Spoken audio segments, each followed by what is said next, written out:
good evening, good morning, whichever part of the world you're from. Thanks very much for taking the time to join me. I'm Sean McLaughlin, and I'll be with you for the next hour, thereabouts. And today's topic, as Cassandra said, is the fourth part of our series, the final part of our series. And we're going to be focusing more of attention on some concepts and tips from my third book called Meaningful Performance Review. So, like the previous weeks, I'll just do a quick recap on what we covered. Also, we have a couple of polls again, and thanks. You've been great at answering the polls, so hopefully we get full attendance again on the polls. We have 3 of those throughout today's session. And then also we'll have a little bit of discussion, so you can use the chat pod on the right-hand side of your screen for some of your ideas. And again, for those of you who are have a group together doing it, just collate whatever the group is saying and then just type them in. That would be fantastic. So week 1 was really around, as managers, our time is being taken from us in lots of different ways. And in order to successfully manage a team and get the best performance out of a team, we need to set aside some team time. So to do that, what we looked at in session 1 was, okay, how do we actually look after time and so we can free up some critical, useful time for the team. So we looked at planning and scheduling our day-to-day tasks, and that's the critical thing. In order for us to be on top of things, we need not only just to plan our day, or week, or month, but to schedule in the important stuff, the important activities, to ensure the right things get done on a consistent manner. For me, and I've spoken about this topic for the last 10 or 12 years, the time management balance sheet is the real game changer. Because what the time management balance sheet does, it gets you focus on every day. Every day you have a different amount of time available to you. So do you have 3 hours, 4 hours available to you? And then the other side of the balance sheet is how much time do you need to get key tasks done, and that balances itself out. So if you do have 3 hours, how are you going to use those 3 hours? If you have 4 hours, how will you use those 4 hours? So what are the things that are really, really important that you kind of say, that's what I'm going to set my targets today, and that's what I'm going to set aside my time to be done today. The last 2 things is around saying, as I mentioned, your time is being taken from you. So you need to do a time audit every couple of weeks just to check in to see, okay, where are the interruptions coming from? Where are the time wasting activities coming from? Who's stealing my time from me? So, is this what I want to happen on a daily, weekly, monthly basis? Is this how I want my time to be spent? And then you use principle number 4, the impact influence model, which you look at, okay, which are the time, when you've done your time audit, you just use the grid and you say, okay, which is the biggest interruptions and that I have most control over, most influence over, and make sure that I get rid of those out of the equation. Because once you've done that, that would free up time that we talked about in session 2. It's team time. Building a performance-based relationship within your team. And it starts fundamentally with embedding some ways of working. This is the way we do things around this team, okay? So whichever your team is, this is how we deal with conflict situations or having difficult conversations. This is how we communicate. This is how we interact. This is how we we manage, how I manage the team. And again, all the time you're looking at is, this is the way we work. And you're building almost like a team culture by doing that. And you need to set aside team time, where you deliberately set aside team each week, where you say, right, this is for the team, this is where I'm going to devote time for the team. And whether that is to do some coaching, or as we looked at, delegating, which is part of the coaching culture. So how do you delegate? This is how we do it around here. How do we deal with conflict situations? The 3 E's: establish, explore, and explain. And team meetings, how do we get the best out of team meetings? So all the time what we're looking at here is the ways of working. And then last week we looked at some core skill set, two skills that I think are fundamental in order to be a great manager.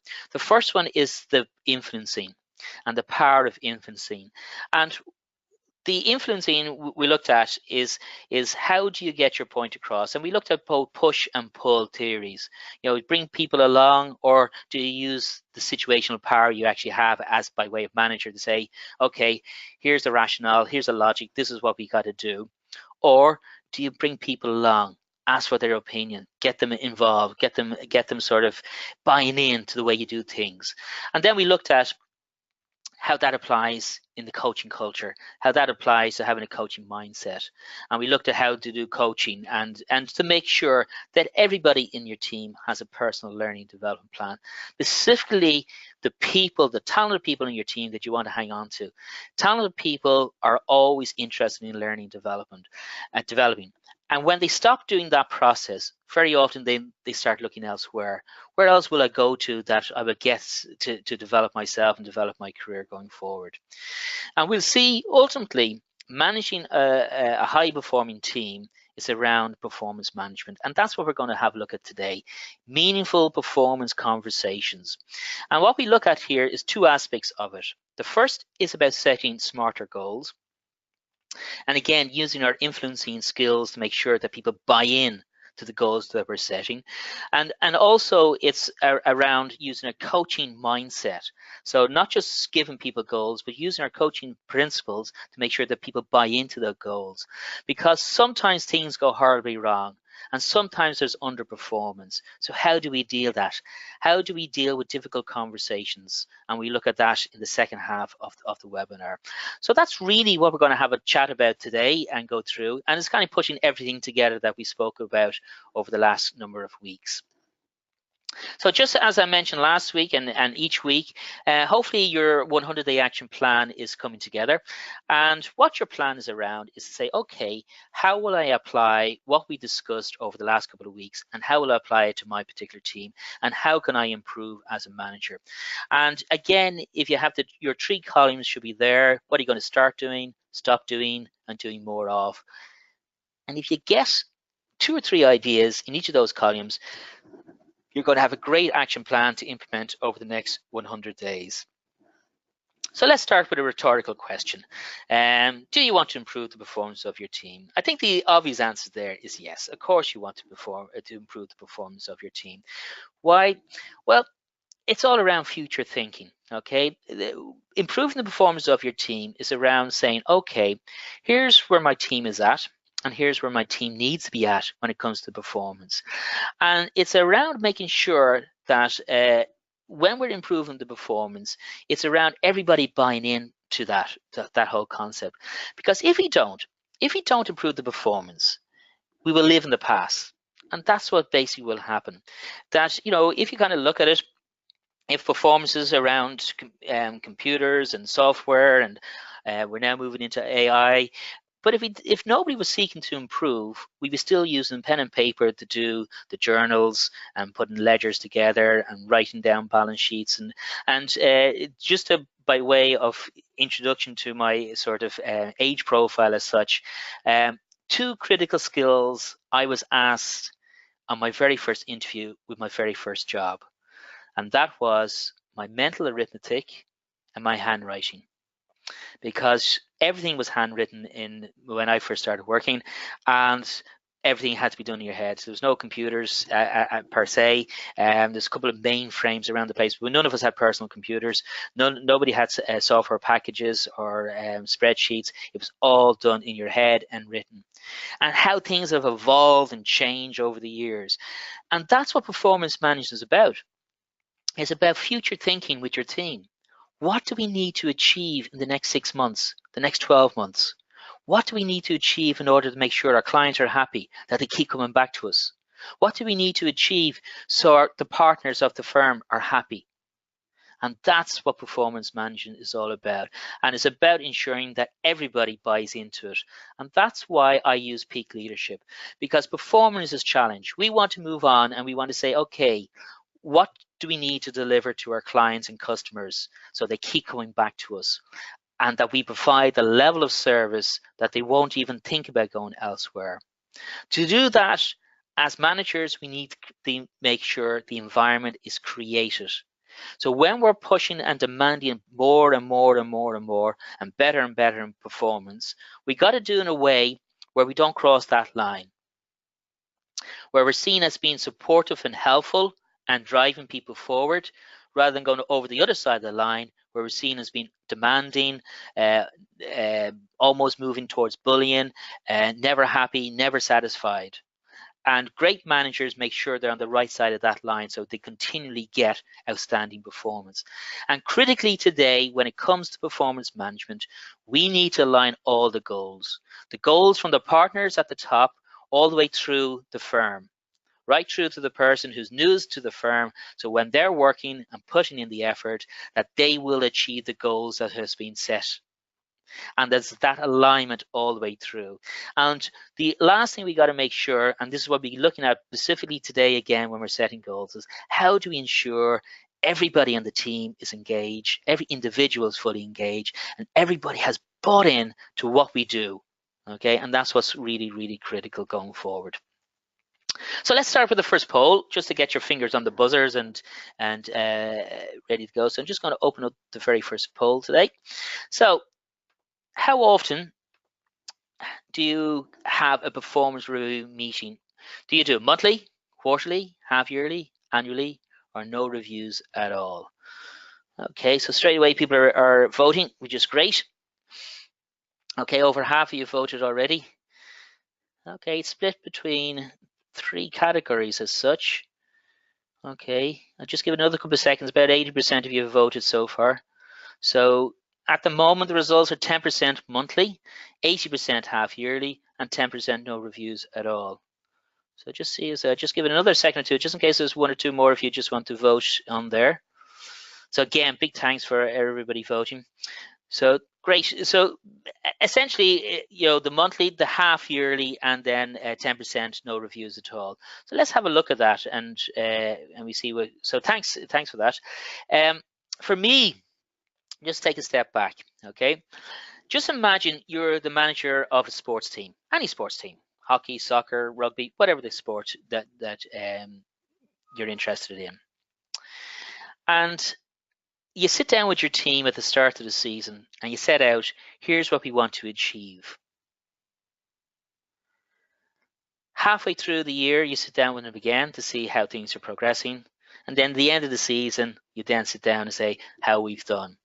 Now, in most sports teams, you know how you've done by the end of the season because you see the league table and you see whether you're at the top or at the bottom or midway. But if you want to be successful, we certainly will be sitting down with our team far more often than that to discuss performance, discuss what our goals are, discuss what they need, what coaching is required, how can they improve, what's happening, what's the opposition are doing, and all of those sort of things that you do with a sports team. In fact, you talk to them every week and you sit down with them, and every game you analyze and kind of say, right, here's you even do a SWOT analysis on the opposition. Here's where their strengths are. Here's where we can get at them. Here's where our strengths are to utilize. And you have that discussion. And the coaching that week, the training that week is about improving those skills that you then apply into the game at the end of the week.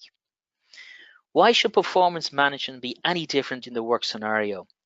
Why do we sit down and kind of say, and as I said, 10% of you no reviews at all? 10% of you doing it monthly. Personally speaking, that'd be my favorite amount of time to be doing, to do it at least monthly. Okay, quarterly, I could live with quarterly to a certain degree, but you need to have these regular performance conversations, and here's why. High performance, for me, this is a formula that I come up with to try to explain high performance and why it's so important that we do it on a monthly basis. We hire people based on their ability, okay, their skills, knowledge, and expertise. Okay, so that's what we hire people on. And if we do the right hiring process, we're getting really talented people who can do the job for us, and that's their ability. But the second part of that is execution.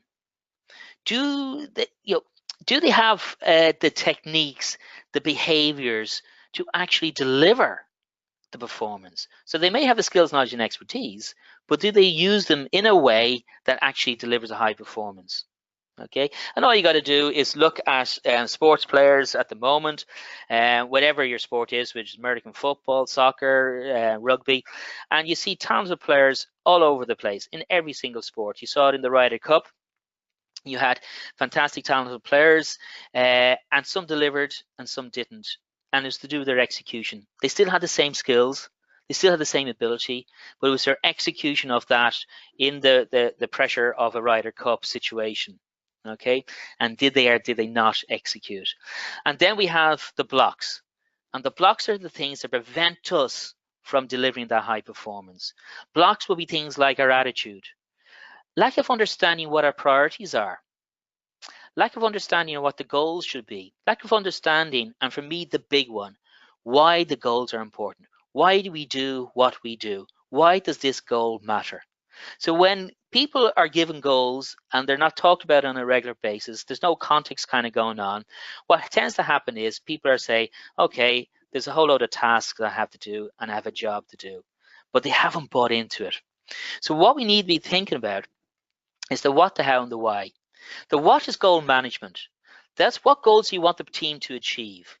And what skills, knowledge, and expertise do they need to achieve those goals? Okay, and that's why we hire them. The execution is how. They're the core competencies, the behaviors, things like influencing, collaboration, communication, interacting with other people. These are the core competencies. And a lot of companies have them, but they talk about them in isolation. It should be joined up to what you want to happen. But the real trick is removing all the blocks, and you start with the why. And this is leadership skills. This is how you get your team to buy into doing what they do. In other words, you start with why is it important? Why does it matter? Why do we do what we do? And to kind of give you an example of this, a couple of months ago, I was doing some work in one of the universities here in Dublin, and they asked me to do some strategic planning with them, to facilitate a session around strategic planning. And so I said, yeah, no problem. Here's how I'm going to start it off. And I'm not going to talk about the strategic plan for at least an hour. So they're kind of a bit worried, saying, well, why? Why can't we just go into it? I said, we don't start with the plan, we start with the why. And I just asked everybody on the team, why did they do what they do? What's so important about the job? Why is it so important? What's the vision for the team? You know, what is it that you want the team to be achieving by the end of the year? And why is that so important? And when we asked these 3 or 4 why questions, it took about an hour for them to come up with, here's what we do, but more importantly, here's why we do what we do. They were able to keep saying what they were doing and that, but why? Why do we do it? And what was remarkable about it that was that as we then got into the strategic plan and we came across challenges, difficulties, barriers, we kept going back to, well, why do you do what you do? And is this goal that you're now saying that you have a problem with, is that going to help us achieve our vision for the team? And is this helping us to achieve why we do what we do? Is this linked into that? If it was, we had to overcome it, and they worked really hard to overcome it. If it didn't, we just parked it for a while, and we kept going with the plan. But the really important thing about this was their mindset was completely different, because every time they were understanding, we are part of building this plan, because why? This is why we do it. And it really is moving things forward, because performance management, and there's been hundreds of books written out about it, and I threw my book into this a couple of years ago. But I like this one. When I was doing the research and looking at what other people have written about performance management, I like what Armstrong and Barron, because they kept it very, very simple. And what they believe performance management is, it's a tool. That's all it is. And like any tool, it's up to you as the manager to use that. And what I noticed when I went into lots of different organizations, and they all had very different performance management structures and procedures in place, and I never really talked to companies about their specific process. I believe in using the process. So in other words, when I go in and talk to companies about performance management, let's use whatever process you have, because that's not really the problem. The key element is the tools. How well are you using them? And that will, some managers will use them very well, other managers won't use them that particularly well. So the key element here all the time is, how do we use the tools? And the tool of performance management does 4 things. An opportunity to discuss and contribute to the individual team aims and objectives. So that's what it should be happening. Everybody should know and understand what's expected of them. No ambiguity, no subjective views, clarity. And then are given regular feedback to support them. Okay, so they're supported by the organization because through the feedback they are given, and they're given that on a regular basis. The last bit we touched on last week, which is coaching, they have the skills and ability to deliver on these. So that's why coaching culture and the whole coaching philosophy is so important, because you're developing the skill set that's required to get the job done. So let's have a look at this. Let's have a look at this in a little bit broader sense. I'm just going to open the second poll while we just get started. Okay, so the second poll here, and the second poll is around the business plan. Do you discuss the business plan with your team prior to their review meeting? Okay, so fingers on the buzzers, away we go. Okay, split at the moment. So we're 33 of you voted, so we just keep it open there till we get up to our 70% of you voting. Okay, so it's split. We just another few seconds. Okay, interesting. 38% no, 30 or now. Oh, it's a three-way split at the moment. 6% of you voted, and it's a three-way split. 33, 33, and 33 for yes, no, and sometimes. So we'll keep it open for another couple of seconds. Just a few more you to vote there. So, do you discuss the business plan with your team prior to the review meeting? Yes, no, sometimes. Okay. All right. Listen, again, big thanks for everybody voting there. So 73% of you voted, and we got 45% of you say yes, 27% says no, and 27% says sometimes. Okay, okay, we got it over the 80%. 42, 33, and 25. So again, thanks. It's pretty much saying that way. Again, just to finish out the analogy that I was talking about when it comes to sports team. Just imagine you have a huge game this weekend, a massive game, or even we take, the Ryder Cup over the weekend for those who are interested in golf. Again, it doesn't matter the sport, but you have a massive game of the weekend competition on, and as the manager, you come up with a plan to win the game, to win the match with whatever the sport is, and you discuss it maybe with one or two of your coaches. But it's a fantastic plan. You've done a SWOT analysis on the opposition, you know exactly their strengths, you know where the weaknesses are, you put it in place, you analyze your team, and this is it. It's absolutely going to win. It's a really, really brilliant, well thought out plan. But you decided, you know what? It's such a great plan, I'm not going to discuss it with my team. I might discuss it with some of them on the team, but I'm not going to discuss it with everybody in the team. And sometimes we will, and sometimes we won't. Okay, we just wouldn't do it. We wouldn't do it in sport. Why? Because we know that we won't be able to win the game unless we discuss the plan. And I've often asked people who don't discuss plans. Sometimes they'll say, okay, because we don't have a business plan. And others says, oh, it's confidential, it's for senior management, it's not for staff. But that's like saying the plan is for you and the coaches, but it's not for the players. But who's going to execute the plan? Who's going out on the pitch and win the game? It's the players. Same in business. It's every member of the staff is going to execute your business plan for you.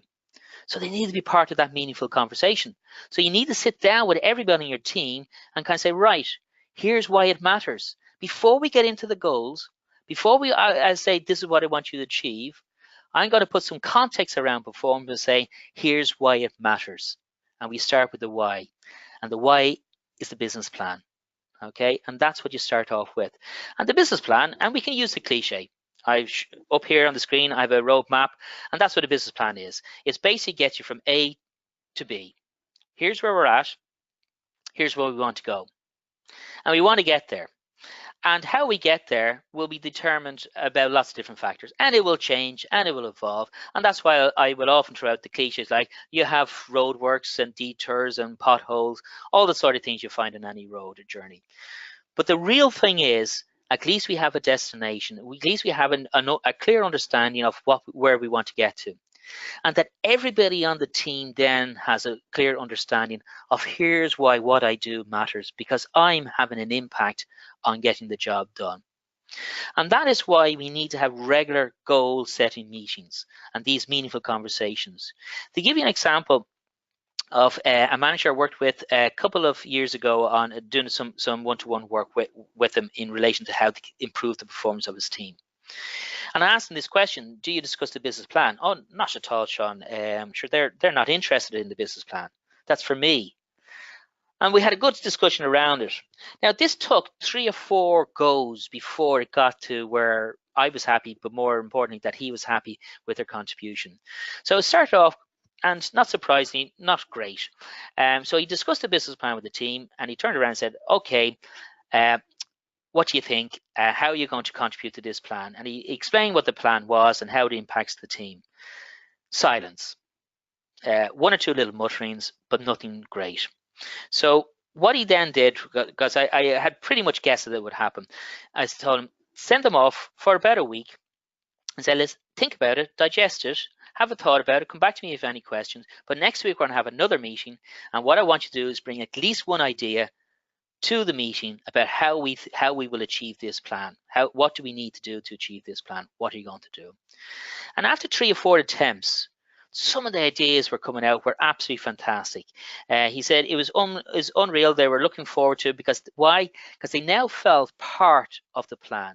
So instead of goals being imposed upon them, they felt they were part of making the goals, deciding what are the important things. And that's significantly different because it moves nicely into the second thing that performance management is about, which is know and fully understand what's expected of them. And the more they're involved in putting these goals together, the more they will understand it. So the business plan would give context to this conversation. It gives context to why what we do is so important, why it matters. And what happens is we start determining what success looks like. And we start to write that, describe it. So if you want to give your team that winning edge, that cutting edge, and why you're ahead of everybody else, you need to describe to the team, this is what success looks like.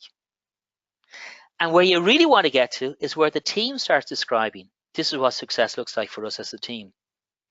We see the overall business plan. We saw what the firm wants to do.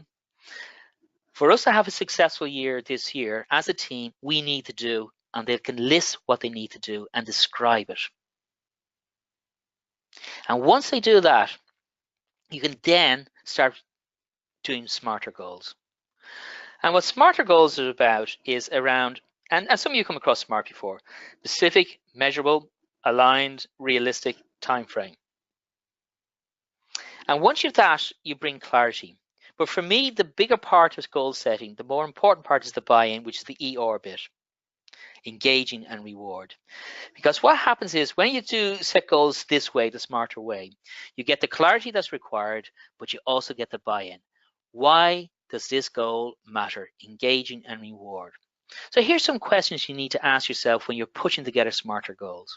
Specific, that's the what and the how. What you want the person to do and how you want them to do it. Okay, so that's the what and the how. And I'll give you an example in a moment. Measurable is quantify it. Can the goal be measured? If so, how will you measure it? Some goals are easier to measure than others, but you want to put some sort of measure so the team will know and the individual will know that they've successfully completed the goal. What's critical here is that there's no ambiguity. So when you're sitting down and having a conversation with somebody about their performance, they know whether they've achieved it or not because you put a quantity on it, you put a measure, you put a guidelines, a parameters around it and say, if you do all of this, then we know this goal has been achieved. Critically, it's aligned to the business plan.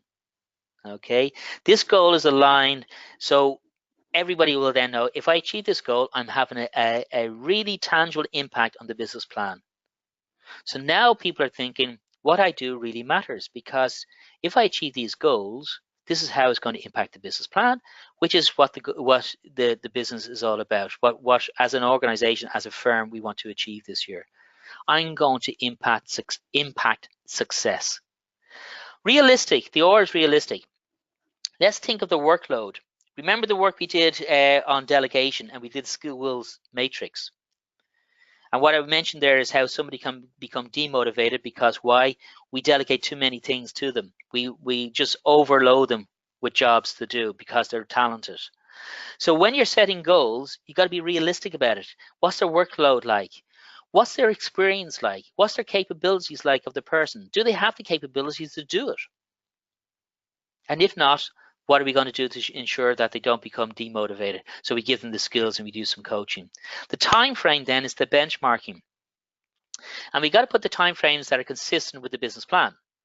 So therefore, as people are progressing through the year, the plan and the goals are aligned to the business plan. So when you're doing your monthly management reports, that should be aligned to everybody's performance. So when you're saying, okay, here's how the business is going, here's the fee income, or whatever measures, your KPIs you're talking about, the people in your team have been achieving those, which means that the team is moving forward.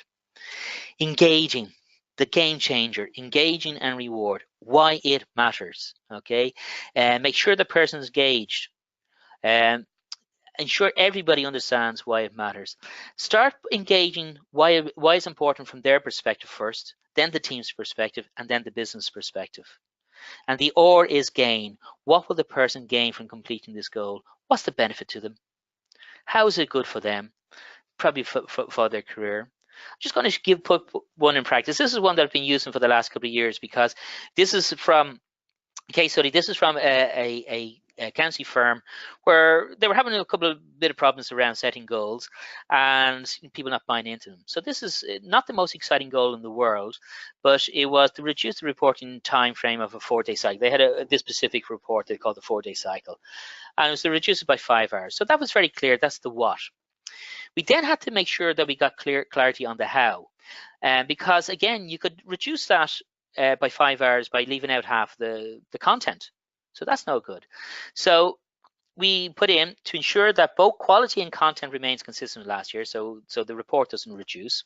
But the other significant thing was that when somebody had this tried this the previous year, part of it, they need to get all the information from other departments, but they annoyed, and there was so much conflict going on because of their manner and their approach and the way they approach other people in other departments to get the information. It was very confrontational. So again, we put in the goal to engage positively with other departments. So that was critical to get the how. Okay. Then we got to start thinking about goal synergy. And goal synergy is how do we create something more out of the goal? And as you know, 1 + 1 = 3. It's the multiplier effect. It's about taking the goal to another level. And this is where the ER bit of the goal is so important. It's about taking things like core competencies and adding that into the goal. It's taking things like what is the motivation, what's the factors, what is it that makes this goal really different. In sport, they use the multiplier effect all the time. Nowadays, training is not just about physical fitness, it's combining physical fitness with a better diet. Improving your skills with strength and stamina. So they're putting 2 or 3 things together, and the outcome of that is far greater than doing all of these things in isolation. So clarity on the goal, but now we're focusing in on the buy-in. How do we get that? Last year, when we were talking on peak leadership, one of the things we were talking about is why people behave the way they behave. And we spoke a bit about motivation and the critical things around motivation. And one of the things I was talking to you about was to make sure you know their triggers, what their motivation triggers are. For me, it's critical, and this is where you use this information. What drives the people on your team? Some of them will be career focused. Others will be focused on getting the job done correctly and not making any mistakes. Others, their focus will be on getting out of the office at 5 o'clock every day. So whatever their motivational triggers are, you need to understand that and kind of say, okay, this is how I will look at it when it comes to setting goals. Buy into their motivation. The other thing you can buy in, and I'll show an example in a moment of the case study, is the core competencies. And a lot of firms and a lot of organizations will have core competencies. And these are the things they look for when they're hiring people. They're sort of the behaviors. And we know behaviors drive performance, and that is so much true. But too many people look at these things in isolation. They look at core competencies separate to the goals and separate to performance. And they talk about, oh, we want people to be team players. And I kind of look at them and I say, why do you want them to be team players? Let's look at their goals. And one great one I had with a senior manager in a company, he was giving out about how his team weren't strategically focused. So I asked them about give me their top 3 or 4 goals that they have this year that they're going to get their bonus based on. And he gave them to me and said, where in those goals is strategic focus? And it wasn't in any of the goals. So I'm kind of saying, well, why will they demonstrate strategic focus if it's not part of their goals? It's not part of what you're measuring them on. It's not part of what you're giving them feedback on. So why would they suddenly become strategically focused when it's not part of the conversation? So when it comes to setting goals, and here's how we did it with this particular person. There was a couple of things. This particular person was interested. They were a senior and they wanted to move in to become a assistant manager. Okay. So what I asked the senior manager who was putting this all together, I asked him, what are the core competencies for an assistant manager? What's the things do they look for? And a couple of things they look for that stood out that we could put into this goal was collaborative skills and influencing skills. They kind of go hand in hand, so I'm not surprised at that. So what we did with this goal was we added into the goal the competencies. Build your collaborative skills through effective management of the relationship with key stakeholders. So that helps with engage positively. So you can see the alignments there.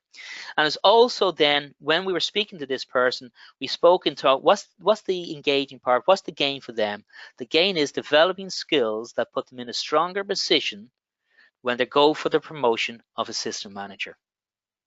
So suddenly this goal moved from quite a boring, reduce the reporting time of the 4-day cycle, not an awful lot of buy-in, to something that will demonstrate their skills in a way that puts them in a stronger position for promotion.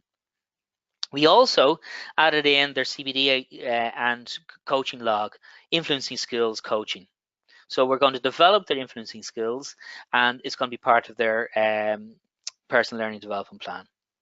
So now what you can see is how you can put one goal and get far more out of it, the multiplier effect. So just to recap on setting goals is explain the business plan, explain the context, explain why this goal matters. And then you set the expectations levels, smarter goals. And part of the smarter goals is engage. Get people's buy-in, get their involvement, ask them what success looks like, get them involved in the how of the business plan. They won't be involved in what the business plan is, that's coming from the partners, but they will and can be involved in how will we achieve that. The autonomy on the how, really, really important. The final part is giving feedback. Okay, so Answer Barham said that the performance management is all supported by and giving feedback on the performance. Okay, so that's what a key element.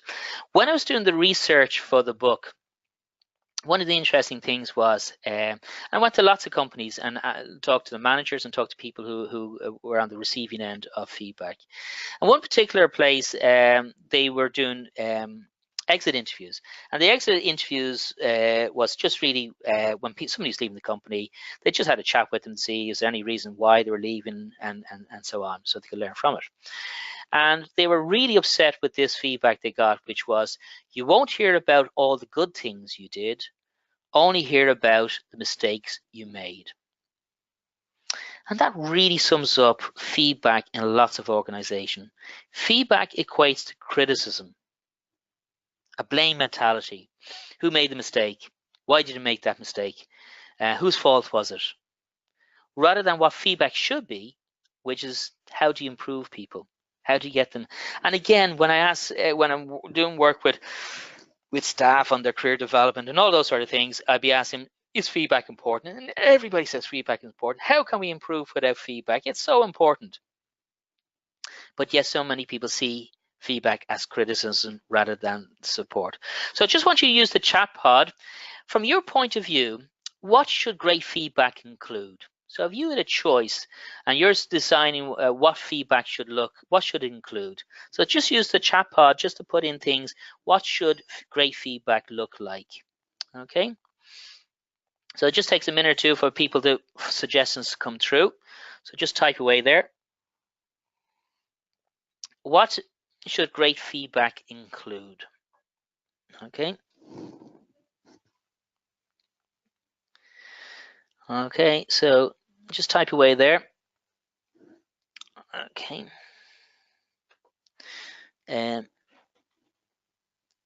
So it's about improving. Yes, solutions, recommendations of improving. So again, future base. Point out what wasn't done right. Okay, great ideas there. And so point out what wasn't done correctly. And I like the point about its future base is so important. Again, more some good ideas here. They're flying in now. What is done well and what you should continue. Specific ideas to improve and specific comments are things that went well. What has not been done well and examples to improve. Good point, Norman. Example. Encourage. We see that's a great point. It should be encouraging. People should feel encouraged after they got it. Okay, so they're ready to move forward. So that's what great feedback should include. Again, thanks everybody. Motivate, yeah, absolutely should be motivating. So that's some great ideas there. So let's look at how do we do that? How do we make sure that all of those ingredients are there and that people feel encouraged and that they feel motivated? Sorry. The first thing is feedback. And it's like when you go to the doctor and the first thing they do is they might take your blood pressure, for argument's sake. Now, if they are not well up in all of this stuff. So if somebody gave me the reading on my blood pressure, I'm kind of going, okay, is that good? Is that bad? What's the story? But they have a baseline and they'll be able to straight away say, okay, here's your blood pressure, and that's either too far up or it's perfect or it's a little below, whatever the case may be. But you start with a baseline. Performance management isn't any different. You must start with a baseline. So in other words, you start with a smarter goal. This is the performance standard that I expect from you. So once that clarity is there, then it's far easier to give meaningful feedback because now you have the what and the how. That's your baseline. And from then on, when you're giving feedback, you're basing it on this baseline. Okay. So how we give the feedback starts with best feedback. B is for behavior and impact. E is establish the cause. S is the solution. And T is the time frame. Okay, so let's see how this works. Behavior. Not only the behavior, but the impact. So in other words, don't focus on the person in the sense of, oh, the report was late by a couple of hours. So you're going to say things like, oh, you didn't care, or you're just not concentrating, or you're lazy, or whatever comments. People will just become defensive. It's not helpful in any way. What you can say is that the report was 2 hours late. That's factual. There's no ambiguity there. So when you're talking about the goal, what part of the goal, was it the what or was it a how, that you're not happy with? No ambiguity, straight to the report was late by 2 hours. But so what? Always talk about the impact that would have. So say you're looking for sales figures and they were late by 2 hours. So you wanted them for 3 o'clock and here's 5 o'clock. The impact was that you're walking into a board meeting and you haven't got all the information. So there's a real impact because they were late giving you the information. So that's the first thing, is get the clarity. Once you've done that, is okay, the report was late. Now we need to dig a little bit deeper because we want to get rid of the problem. And it's a bit like when we're dealing with conflict, when we're talking about dealing with conflict. We want to get rid of the problem, so we've got to get to the root cause of it. So feedback is no different than dealing with a conflict situation. You take a step and you can say, right, let's establish and explore. We don't know why the report is late. We only know that it is late. So we need to delve a little bit further. Was it their ability? So had they got the skills, knowledge to write the report? Was that the problem? Was there perception? They didn't think that this report was that important. So they didn't prioritize particularly well. Was it their strategy? The how bit? How they went about putting the report together? That's what delayed them. Was it a lack of motivation? Have they become demotivated because we've thrown too much work on their desk and they just can't get it all done? Was it the role? So when they went to other departments, everybody just ignored them, so they couldn't get the information, they couldn't get the sales figures. Was it their attitude? Was it their personality? We don't know. It could be a range of these factors, could be even other things. So we need to delve in, as Drucker keeps saying, and this is why I keep using this quote, because it's not about the answers, it's about the right questions. That's the key things, is to find the right questions. And when we find the right questions, we will get the good answers, okay? So we need to start thinking about uncovering. So we need to start asking the question, and we need to kind of say, okay, what, and we just delve a little bit. Tell me a little bit more about, and probe a little bit further. Tell me a little bit more about how you approach getting the information from the other departments.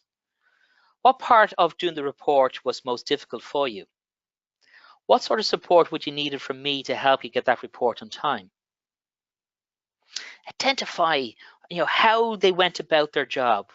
Well, talk me through your sort of approach to getting this report done. And all the time you're listening to get all the information. Once you've done that, you draw the line. The line is drawn. You cannot change the past. So don't try to attempt to change the past. What you got to do is impact the future. So again, critically here, because you want to improve performance, don't come up with a whole load of solutions and suggestions. First of all, ask them, now did you know what the problem was and how it occurred? You then go into, okay, what you need to do to ensure that the sales figures will be on time next week. How are you going to go about it? What's your strategy for improvement? So how will you ensure that this doesn't happen again next week? How do you propose to deal with the problem?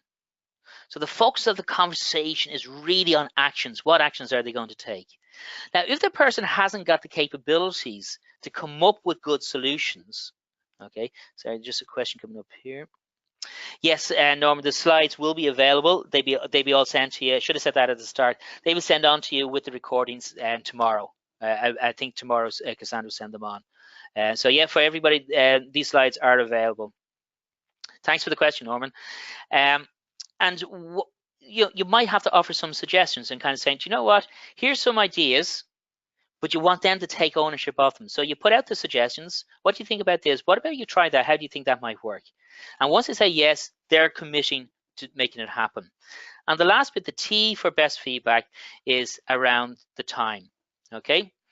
When do you want to see the improvement? And also whether you have to do so if they haven't got the ability, what training will take place so they'll be able to get it done. Okay, so the time and the training, and that's best feedback. And what this is, best feedback, it's part of the coaching mindset. We got to move away from do you correct. When mistakes are made, don't focus on correcting, focus on coaching. Now, I'm well aware that that report, you're going to a board meeting, you may have to fix it, make all the necessary changes so you can get to the report through on time or for the client. Afterwards, you then go back and you go into the coaching mode, okay? Because feedback should be part of your coaching culture and the way things are done. So embed best feedback into your ways of working within your team. Behaviors and impact, establish the cause. So again, the way we did it with conflicts, the same techniques are used. Draw the line, focus on the future, it's future-based, and put a time frame on it. And here's why. Great article written by Dan Richards. He did some research on the key to motivation. And 600 managers he interviewed, and the results were, from the manager's perspective, the number one key to motivation is recognition. Interestingly, 76% of knowledge workers didn't agree. What 76% of knowledge workers said, progression. That was the key to motivation. And when he analyzed it and dug a little bit deeper, the days that they felt highly motivated equated to the days that they felt they made progress. Something got done. They moved forward. And the opposite was also true. The days that they felt they didn't make any progress, they felt quite demotivated by the end of the day. This is why you need to have regular performance conversations, goal setting meetings with your team, to show that the team is making progress, to show that the efforts that the person's putting in are worthwhile, that they're getting things done. And then you can move on to the next part of the business plan, the next part of the business plan, and you're constantly moving forward. You're creating peak leadership. Performance is being challenged, the environment's being created, you're aligning the goals, you're keeping people engaged. Why? Because they feel they're making progress. So use that to help you, because sometimes things will go wrong. Sometimes you won't make progress. Sometimes the wheels will come off the chariot flying down off performance management wheels. Okay, and they just and very often managers will know that the wheels are about to come off, and they'll bury their head in it and hope that there won't be a big accident, and hope it won't be that critical, and hopefully things might improve. But then it doesn't. Okay, and what happens is underperformance kick in. So what we need to think about is, how do we deal with underperformance? How do we make sure that we get people back on track? Just the final poll, I just want to get your thoughts on the final one now, is in your firm, okay, do you have a formal performance improvement plan in place, a process for using performance improvement plan? So do you have a formal one in your firm? Just a straightforward yes or no. Okay, fingers on the buzzers, you're flying with it on this. This is great. We're up to 60% of you voted already. At the moment, it's 50-50 split. So 67% of you voted, and it's 50-50. We just get the last couple of you just to put in your vote there, so that everybody has a chance. Okay, so as we stand, it's 55% yes and 45% of you no. So again, great. Thanks everybody for voting there. So that's great. So 55% has said yes. Here's a health warning. If you have a performance improvement plan in place, that's the one you use, and you get guidance on how to use it. It's really important that you get guidance on how it's used. If you don't, for those of you, the 45% of you who don't have it, here's a suggested one. Again, do not use it until you get it signed off by some senior management that they're happy for you to actually use it. And I'm just going to explain how I would use one on it. So that's just a health warning, just so everybody understands. So we're going to use how we give feedback, but we're going to now do it in a more formalized way. This is when the situation where I would use a performance improvement plan is where you've given feedback, things haven't improved, performance has now been affected, and it could impact the rest of the team. Now I need to sit down with the person and kind of do it in a little bit more formal way. And what I start off with is the why, the what, and the how. The why in this situation is, do they understand why this particular goal or task is important? So that's the first thing. Do they understand the importance of this particular task? Do they understand the importance of this conversation we're going to have? Why are we having this conversation? Then we get into the what. From their point of view, I would get them to explain what needs to be done to get the goal. What was the goal in the first place, and how were they supposed to achieve it? So get clarity around what the goal was and how they were supposed to achieve it and why it was important.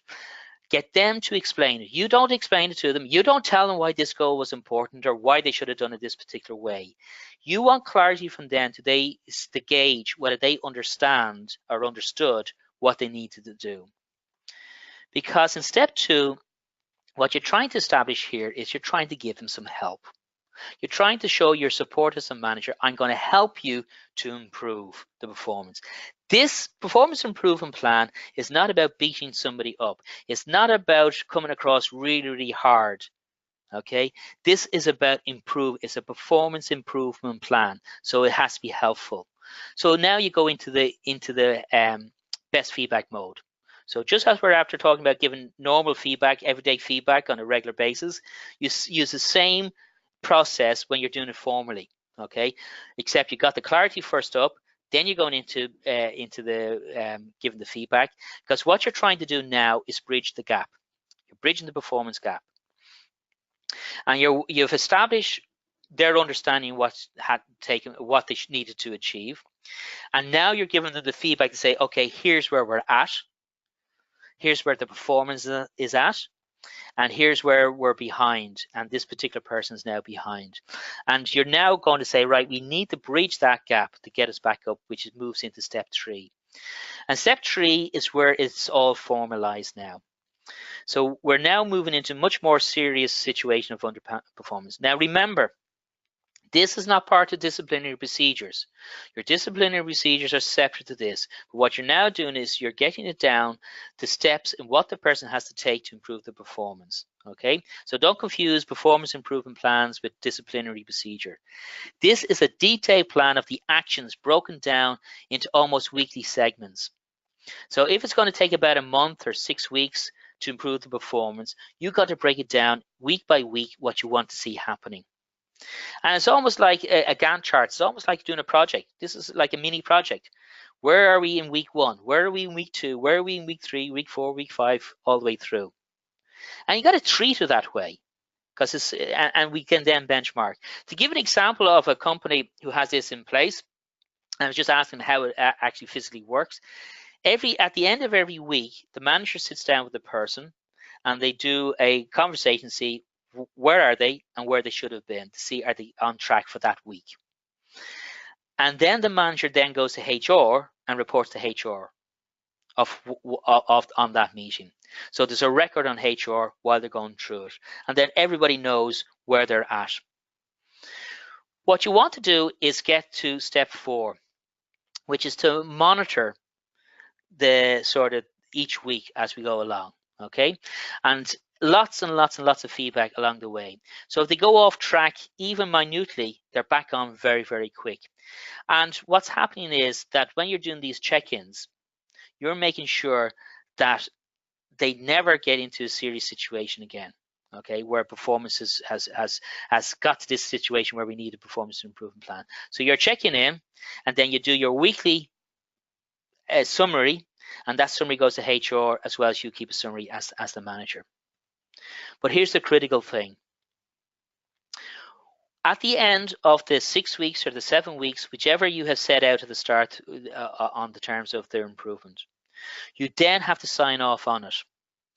And you either agree to 2 key things: that they have now reached the standard that's expected of them, and they're now performing to the standard that was agreed.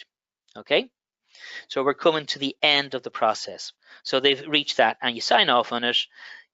You sit them down. You explain what the process, how well the process has gone. You explain that you're delighted where they're at. You sign off on it. You say you're now out of the PIP. You send a copy of that to HR, and then that's it. It's closed off and it's gone off their record. Okay, so we've now ended. The second ending could be where you're not happy with the performance and you may extend it on further and go another couple of weeks. They may have nearly got there, but not quite, and you extend it on for another couple of weeks. The third ending is that you're not happy at all, and you now probably move into disciplinary procedures. Okay. Or alternatively, what often happened when I was talking to this particular HR director, he said sometimes what actually happens is the person realizes, you know what, they're not cut out for this particular job. They're not cut out for doing it to the standard that's expected of them. They haven't got the capabilities, and decide to move on somewhere else. And they will always help them to move on to somewhere else. And everybody leaves knowing that it was the right decision, it's the right thing to do. So as I said, this is not to beat somebody up. This is not to get rid of anybody. It's a performance improvement plan. But as the result of it, some people may decide to move on. So just to recap what we've done today, it's around creating a feedback culture, a culture where everybody gets regular feedback on their performance and is part and parcel of daily conversations. It's not seen as criticism, it's seen as helping people to deliver the performance that they want to deliver. It's about having great conversations with everybody on their team in relation to their performance, what they need to do, how they go about it. And the key element here is the benchmark. To have great feedback, you've got to have your benchmark in there, your baseline, which is SMARTER goals. And SMARTER goals around clarity and buy-in. Why does this goal matter? Why do we do what we do? That's the ER bit. And the what and the how is the SMART bit. Focus on the why and then drive the what and the how. See performance management as coaching opportunities, developing people. Regular feedback, the best feedback, is also part of coaching opportunities. So they all go hand in hand. So just to finish out, thanks very much for your time over the last 4 weeks. Hopefully your 100-day action plan now is full of goals that you want to achieve. And if there's anything there just that comes to mind straight away, if you use the chat pod, just so other people see some of the ideas, what 1 or 2 ideas are you taking away from the 4 weeks that you're going to implement as managers? If you just use the chat pod, that would be great. Just see what your 100-day action plan is like. So if you just use the chat pod there, just a couple of ideas just as we finish off. It'd be great to see what's some of the things you're introducing to your team. It just takes a second or two. And while people are typing, I'd just like to say thank you very much for your time over the last 4 weeks and also for your participation. And it's really been great. It made the webinars much more interesting through your participation. Thanks, Catherine, again there. More specific feedback. Okay, excellent.